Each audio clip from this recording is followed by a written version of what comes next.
Hi everybody, my name is Kim. Welcome back to my channel, Bookmarks and Breadsticks, a channel focused on foodie and bookish content specifically, and the majority of the time in nonfiction writing.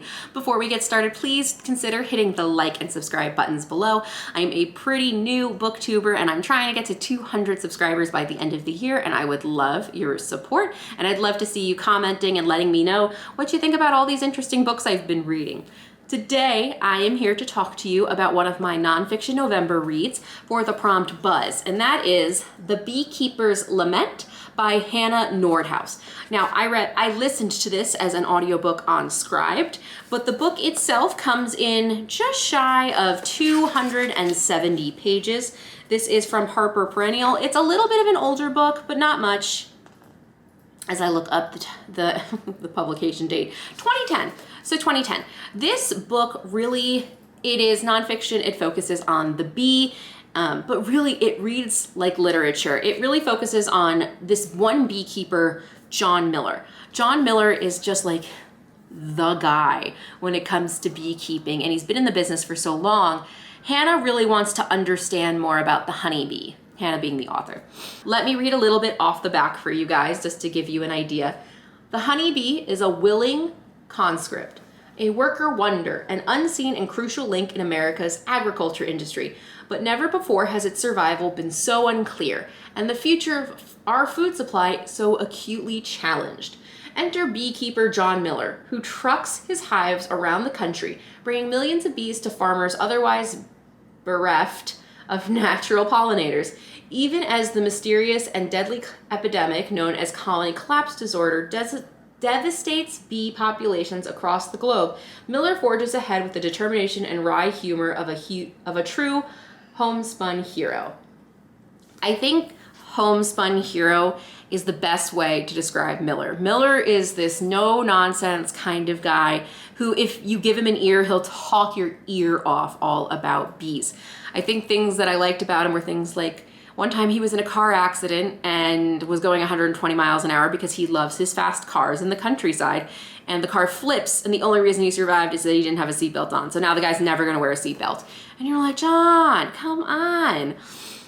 But this is also the guy who trucks bees across the country for a living and has talked about times where when a colony collapses because of an accident, like the truck flips and all these hives go down, it's not only devastation because those bees die, but it's a harvester or a beekeeper's salary, but what it can do for the survival of bees. At this point in North America, the wild honeybee is essentially extinct. The bees that we have left in the country that are pollinators are being shipped on the back of trucks or in like giant 18-wheelers across the country, because without these bees, there's nothing to pollinate most of the large products we're growing in America. One of the good examples is in California, we grow a lot of almonds. Perhaps you think of maybe the brand Palm Wonderful, who owns, what does Palm Wonderful make? Pomegranates. So though they have so much acreage in California that they need to pay people across the country to bring bees to them, otherwise they can't, the flowers can't produce fruit. So imagine that, our entire agricultural system in the United States, which is already overextended, too much of a monoculture kind of society, is based on a bee that is essentially extinct. That blows my mind. It's such a dangerous gamble.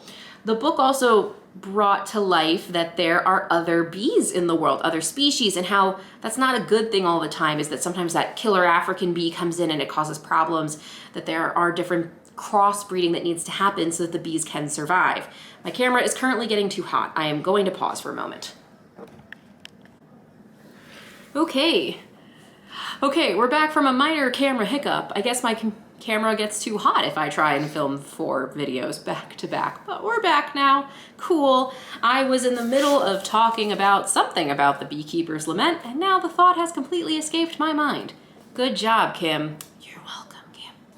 Anyway, The Beekeeper's Lament is an audiobook. Lights that way. The Beekeeper's Lament as an audiobook comes in about 5 hours. It is narrated by a female. I am not positive it was actually the author. I don't believe it was. I find that sometimes Scribd, when they try and tell you who the narrator is, it's just a bunch of characters. Maybe user error, who knows? Really lovely book to listen to as well. I think what's fascinating about the bees is a couple of different things. One is how vital they are to our ecosystem, but how overlooked they can be. The one thing one thing I do remember is a couple of years ago, Honey Nut Cheerios ran a campaign where, oh my gosh, what is the bee's name in Honey Nut Cheerios, the mascot? They took him off the carton and you could write in to get seeds to help grow seeds that were flowering plants that could help bees. I know that my husband and I just recently purchased a home. We're working on the legal part of it. But one thing is we have a backyard now. And one thing I'm passionate about is building a bee shelter and also having flowers around. I don't want to be a beekeeper. I don't really want to have honey. I will admit I'm just terrified of bees. I just don't want to deal with it. But if I can help the planet in some way by being a rest stop, sign me up. I'm totally on board. And I think there's a lot that we can do to help out the ecosystem. So give The Beekeeper's Lament a read. You can learn a lot in it and not feel inundated with a lot of scientific information. Really, it's just this epic story of John Miller, the beekeeper, and all of the stuff he's dealt with. He's like, well, half my colony died. Shit sucks. Here's what I'm gonna do. Or the fact that people steal other people's bees. It's insane.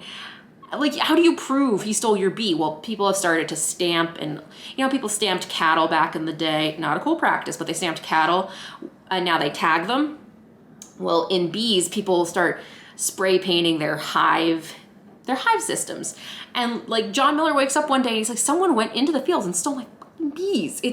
Some of it is ridiculous, and you just have to read it. I highly recommend the book. And this met the requirement for Nonfiction November's prompt of buzz. So there you go. Here's another book review in the nonfiction space. I know technically bees are not food, but they make honey, and that's food, so still applies to what I like to talk about. Let me know what you think in the comments below, and I'll see you in the next video. Bye.